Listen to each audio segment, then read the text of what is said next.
Panchayat movie actor Asif Khan, total net worth. कितनी संपत्ति के मालिक हैं भानु भैया। सोचिए, एक ऐसा चेहरा जो गांव की गलियों से लेकर ओटीटी की दुनिया तक हर किसी के दिल में बस चुका है। पंचायत वेब सीरीज में भानु भैया बनकर दर्शकों के दिलों पर राज करने वाले आसिफ खान ने न सिर्फ एक छोटे से किरदार को अमर कर दिया, बल्कि यह भी साबित कर दिया कि एक्टिंग का असली दम कैमरे के सामने होने वाले शोर में नहीं, बल्कि आंखों और हाव भाव से बहने वाली खामोशी में होता है।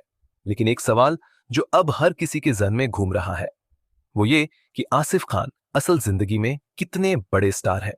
क्या उनके पास भी वैसी ही लग्जरी लाइफ है जैसी हम बड़े सितारों की कल्पना करते हैं, या फिर वो आज भी जमीन से जुड़े सादगी भरे कलाकार हैं जो संघर्ष से निकलकर अपनी मंजिल बना रहे हैं? क्या आप जानते हैं आसिफ खान के पास कितनी गाड़ियां हैं? क्या वो करोड़ों के बंगले में रहते हैं? उनकी सालाना इनकम कितनी है? कौन कौन से ब्रांड्स उन्हें एंडोर्समेंट देते हैं? और उनकी इन्वेस्टमेंट से लेकर बैंक बैलेंस तक सब कुछ आज हम आपको बताएंगे।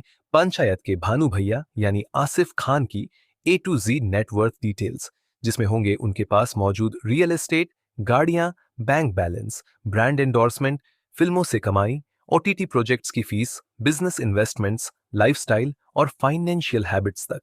एक एक राज को, एक एक आंकड़े को आपको ऐसे बताएंगे जैसे आपने पहले कभी नहीं सुना। पार्ट 1, शुरुआत, संघर्ष और छोटे शहर से सपनों की दौड़। आसिफ खान, एक नाम जो आज पंचायत जैसी बड़ी वेब सीरीज और कई अन्य डिजिटल प्रोजेक्ट्स में लोगों के दिलों में अपनी अलग पहचान बना चुका है। लेकिन इस नाम के पीछे छिपी वो लंबी, काली और कठिन यात्रा शायद ही कोई जानता हो, जहां सफलता सिर्फ एक सपना थी और जिंदगी सिर्फ संघर्ष। आसिफ का जन्म राजस्थान के नाथद्वारा में एक बेहद साधारण परिवार में हुआ था। उनके पिता एक छोटा सा दुकान चलाते थे जो स्टेशनरी और किराने का सामान बेचती थी। वहीं आसिफ का बचपन भी ठीक वैसा ही था जैसा हर छोटे शहर के लड़के का होता है। स्कूल जाना, पापा का हाथ बंटाना और कभी कभी गली में क्रिकेट खेलना। लेकिन इस शांत दिखने वाली जिंदगी के भीतर एक ज्वाला जल रही थी। फिल्मों का जुनून, एक्टिंग की दीवानगी और बड़े पर्दे पर आने की ख्वाहिश। हालांकि उस वक्त उनके पास न कोई एक्टिंग स्कूल था, न कोई गाइडेंस, न ही कोई फिल्मी कनेक्शन। लेकिन आसिफ ने हार नहीं मानी। उन्होंने सबसे पहले थिएटर को चुना।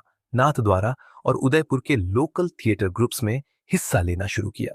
यहां उन्हें किराया तक अपनी जेब से देना पड़ता था, लेकिन मंच पर खड़े होने का जो रोमांच था वो हर तकलीफ को हल्का कर देता था। धीरे धीरे उन्हें लोकल नाटकों में पहचान मिलने लगी और फिर उन्होंने 2007 में मुंबई जाने का बड़ा फैसला लिया, जो शायद उनके जीवन का सबसे क्रांतिकारी मोड़ था। मुंबई में शुरुआत बिल्कुल आसान नहीं थी। वो पहले कुछ महीने अपने दोस्त के छोटे से कमरे में रहे, जहां 4 लोग एक ही कमरे में बिना पंखे के सोते थे। और वहीं से शुरू हुआ वो दौर जहां एक तरफ उन्हें कास्टिंग एजेंसियों के बाहर घंटों लाइन में लगना पड़ता था, वहीं दूसरी तरफ गुजारे के लिए कैफे और ऑफिसों में छोटी मोटी नौकरियां करनी पड़ती थीं। इन सब के बीच भी आसिफ अपना एक्टिंग अभ्यास नहीं छोड़ते थे। उन्होंने बॉम्बे एक्टर्स स्कूल से एक शॉर्ट टर्म कोर्स भी किया ताकि तकनीकी पक्ष को भी मजबूत कर सके। उनका पहला ब्रेक आया एक टीवी विज्ञापन से, जिसमें उन्होंने मात्र 3 सेकंड का रोल किया था। लेकिन उसी ने उनके भीतर ये यकीन भर दिया कि रास्ता भले लंबा हो, मंजिल अब दूर नहीं। इसके बाद उन्होंने कुछ शॉर्ट फिल्म्स और इंडी प्रोजेक्ट्स में काम किया। जैसे जैसे उनका चेहरा स्क्रीन पर दिखने लगा, ऑडिशन के मौके बढ़ते गए और फिर एक दिन उन्हें कॉल आया पंचायत वेब सीरीज के लिए, जहां उन्हें अशोक जी यानी सचिव के किरदार के लिए बुलाया गया। ऑडिशन में उन्होंने जो अभिनय किया वो डायरेक्टर को इतना पसंद आया कि बिना दोबारा स्क्रीन टेस्ट के ही उन्हें फाइनल कर लिया गया। और इसके बाद जो हुआ वो इतिहास है। पंचायत की रिलीज ने उनके करियर को एक नई ऊंचाई दी। न सिर्फ उन्हें तारीफ मिली, बल्कि देश भर के डायरेक्टर्स की नजर उन पर पड़ी। यहां से उनकी इनकम का भी नया ग्राफ शुरू हुआ। पहले जहां उन्हें 5 से 10 हजार के चेक मिलते थे, अब उन्हें एक एपिसोड के लिए 1 से 2 लाख तक मिलने लगे। ब्रांड एंडोर्समेंट्स भी धीरे धीरे शुरू हुए। उन्होंने कुछ डिजिटल बैंकिंग कंपनियों और ऑनलाइन एजुकेशन प्लेटफॉर्म्स के विज्ञापन किए, जिससे उनकी आय में और इजाफा हुआ। हालांकि उन्होंने अपनी सादगी कभी नहीं छोड़ी। आज भी वो मुंबई के एक मध्यम वर्गीय अपार्टमेंट में रहते हैं और ज्यादातर पब्लिक ट्रांसपोर्ट का इस्तेमाल करते हैं। लेकिन अब उनके पास एक नई कार है, मारुति सुजुकी ग्रांड विटारा, जो उन्होंने खुद के पैसे से ईएमआई पर खरीदी है। वहीं उनकी कुल संपत्ति की शुरुआत इसी समय से मानी जा सकती है, लगभग 40 से 45 लाख रुपए की नेटवर्थ के साथ उन्होंने प्रॉपर्टी और एसाइप्स में निवेश करना शुरू किया। उन्होंने अपने गृहनगर नाथद्वारा में भी एक छोटा सा प्लॉट खरीदा, जहां वो अपने माता पिता के लिए एक घर बनवाने की योजना में लगे हैं। आसिफ का ये संघर्ष और शुरुआती नेटवर्थ की कहानी उन लाखों युवाओं के लिए प्रेरणा है जो छोटे शहरों से बड़े सपने लेकर आते हैं। उन्होंने ये दिखा दिया कि ना तो शहर छोटा मायने रखता है और ना ही शुरुआत का अभाव मायने रखता है, सिर्फ हौसला, धैर्य और मेहनत। पार्ट 2। आसिफ खान की सफलता की असली कहानी तब शुरू हुई जब उन्हें पंचायत सीरीज में नौकरी मिली, एक ऐसी भूमिका जिसमें उन्होंने न केवल अपनी अदाकारी का लोहा मनवाया, बल्कि यह भी साबित कर दिया कि अभिनय का असली कमाल केवल लुक्स और ग्लैमर से नहीं, बल्कि भावनाओं और सच्चाई से आता है। लेकिन जब पॉपुलैरिटी आती है तो उसके साथ दौलत भी आती है, और यहीं से शुरू होती है आसिफ खान की असली फाइनेंशियल जर्नी, जिसने उन्हें एक छोटे शहर के अभिनेता से करोड़ों की संपत्ति के मालिक तक पहुंचा दिया। सूत्रों की माने तो आज आसिफ खान की कुल संपत्ति लगभग 14 करोड़ के करीब आंकी जाती है, और इसमें सबसे ज्यादा योगदान उनकी वेब सीरीज, फिल्मों, विज्ञापनों और पब्लिक अपीयरेंस से होने वाली कमाई का है।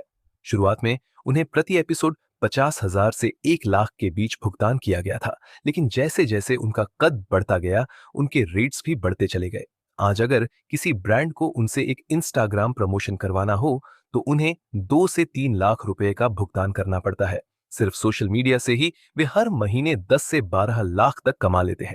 इसके अलावा उन्होंने कुछ डिजिटल स्टार्टअप्स में भी निवेश किया है, खासकर थिएटर और कलाकारों को सपोर्ट करने वाले प्लेटफॉर्म्स में, जो उनके रियल पैशन को भी दर्शाता है। फिल्मों की बात करें तो पंचायत के बाद उन्हें गुड लक जेरी, दफ्फर और कुछ स्वतंत्र फिल्मों में रोल्स मिले, जिनसे उन्होंने अच्छी कमाई की, अनुमानित रूप से 1 से 1 करोड़ 50 लाख सालाना। अब बात करते हैं उनके लग्जरी लाइफस्टाइल की। आज आसिफ खान के पास 2 महंगी कारें हैं, एक BMW X7 जिसकी कीमत 55 लाख है, और दूसरी क्या ये EV 6 इलेक्ट्रिक कार जिसकी कीमत 65 लाख के आसपास है। खास बात यह है कि वह इन दोनों गाड़ियों को खुद चलाना पसंद करते हैं और ट्रैफिक में भी खुद बैठते हैं, बिल्कुल जमीन से जुड़े हुए इंसान की तरह। उन्होंने मुंबई के अंधेरी वेस्ट इलाके में एक 3 बेडरूम 3 बाथरूम का अपार्टमेंट खरीदा है, जिसकी कीमत करीब 3 करोड़ 50 लाख रुपए है, और उसी के पास एक छोटा ऑफिस स्पेस भी लिया है, जिसे उन्होंने एक स्क्रिप्टिंग और थिएटर वर्कशॉप स्टूडियो के रूप में डेवलप किया है। इसके अलावा उनके होम टाउन राजस्थान में भी एक पुश्तैनी मकान है, जिसे उन्होंने रिनोवेट करवाया है, और अब वह वहां पर साल में 2 बार विजिट भी करते हैं। ये साबित करता है कि आसिफ अब भी अपनी जड़ों से जुड़े हुए हैं। उन्होंने हाल ही में अपने माता पिता के लिए जयपुर में एक नया बंगला बनवाया है, जिसकी कीमत 1 करोड़ 12 लाख रुपए है, और वह कहते हैं कि यह उनके जीवन की सबसे बड़ी इन्वेस्टमेंट ऑफ लव है। इवेंट्स और अपीयरेंस के जरिए भी आसिफ की कमाई जबरदस्त है। हर साल वह लगभग 15 से 20 motivational talk shows, theatre award nights और यंग एक्टर्स के लिए वर्कशॉप्स में हिस्सा लेते हैं, जहां उन्हें 2 से 5 लाख रुपए तक का भुगतान किया जाता है। इसके अलावा उन्हें कुछ सरकारी कैंपेन में भी देखा गया है, जहां वह यंग इंडिया को थिएटर और आर्ट से जोड़ने की बात करते हैं। ब्रांड एंडोर्समेंट में भी वह धीरे धीरे जगह बना रहे हैं। उन्होंने हाल ही में एक जूस ब्रांड, एक लाइफस्टाइल ऐप और एक किताब की मोबाइल ऐप के साथ टाई अप किया है। ये सभी ब्रांड्स उन्हें 8 से 10 लाख सालाना की कमाई दे रहे हैं। आसिफ के मुताबिक वह अपनी कमाई का 30% हिस्सा सेविंग्स और म्यूचुअल फंड्स में इन्वेस्ट करते हैं, और 20% अपने परिवार और ग्रामीण बच्चों के लिए डोनेट करते हैं। आसिफ खान की लाइफस्टाइल भले ही अब आलीशान हो चुकी हो, लेकिन उनकी सोच आज भी बेहद सिंपल है। वो बड़े इवेंट्स में भी सिंपल कुर्ता पहनकर जाते हैं और ज्यादातर लोकल डिजाइनर्स को सपोर्ट करते हैं। उनके पास एक प्राइवेट जिम मेंबरशिप है, जहां वह रोजाना सुबह 5 बजे वर्कआउट करते हैं। उन्होंने हाल ही में एक साइकिल भी खरीदी है, जिसकी कीमत 3 लाख रुपए है, और वह कहते हैं कि साइकिल चलाना उन्हें एक्टिंग से भी ज्यादा प्यारा है, क्योंकि वहां वह डायलॉग नहीं, खुद से बातचीत करते हैं। इन सब के बीच उन्होंने अब अपना प्रोडक्शन हाउस भी रजिस्टर करवा लिया है, रूट्स ऑफ स्टेज, जिसका उद्देश्य है नए थिएटर एक्टर्स को मौका देना और सच्चे भारतीय किरदारों को स्क्रीन पर लाना। उनका सपना है कि वह ऐसे कंटेंट बनाए जहां आम आदमी को लगे कि हाँ, ये मेरी कहानी है। उन्होंने इसके लिए 1 करोड़ रुपए का फंड अलग रखा है, और 2 वेब सीरीज स्क्रिप्टिंग के फेज में है, जिनमें से एक उनकी खुद की बायोपिक होगी, जैसा कि उन्होंने एक इंटरव्यू में बताया। पार्ट 3। असल पहचान की सबसे बड़ी मुहर तब लगती है जब कोई अपनी मेहनत से उस मुकाम तक पहुंचता है जहां हर कोई बस सपना देखता है। आसिफ खान की कहानी भी कुछ ऐसी ही है, जहां संघर्ष, आत्मसम्मान और अदम्य साहस ने उन्हें उस जगह तक पहुंचाया जहां आज वो देश के सबसे पसंदीदा रियलिस्टिक एक्टर्स में गिने जाते हैं। लेकिन अब बात करते हैं उस पहलू की जिसके बारे में लोग सबसे ज्यादा जानना चाहते हैं। उनकी कुल संपत्ति, नेटवर्थ, निवेश, जीवन शैली और वो तमाम एसेट्स जो उन्हें आज इंडस्ट्री में एक सशक्त अभिनेता ही नहीं बल्कि एक सक्सेसफुल इंसान की श्रेणी में ले आते हैं। सबसे पहले बात करें अगर आसिफ खान की कुल अनुमानित नेटवर्थ की, तो 2025 के ताजा अनुमान के अनुसार उनकी कुल संपत्ति 13 से 15 करोड़ रुपए के बीच आंकी गई है। इस राशि में उनके अभिनय से प्राप्त वेतन, ओटीटी और फिल्म प्रोजेक्ट से मिली रॉयल्टी, ब्रांड एंडोर्समेंट और निजी निवेशों की हिस्सेदारी शामिल है। आसिफ एक सीधा साधा जीवन जीने वाले इंसान हैं, लेकिन उनके पास भी आज वो सभी सुविधाएं मौजूद हैं जो एक सफल कलाकार की जिंदगी में होनी चाहिए। उनके पास मुंबई के अंधेरी वेस्ट इलाके में एक 3 बेडरूम किचन हॉल फ्लैट है जिसकी कीमत लगभग 2 करोड़ 78 लाख रुपए है। फ्लैट की खासियत यह है कि यहां से वर्सोवा बीच का व्यू साफ दिखता है और इसे उन्होंने अपने संघर्ष के दिनों की याद में खुद डिजाइन करवाया है, जहां दीवारों पर पंचायत, जमत्रा, मिर्जापुर और पाताल लोक जैसे सीरीज के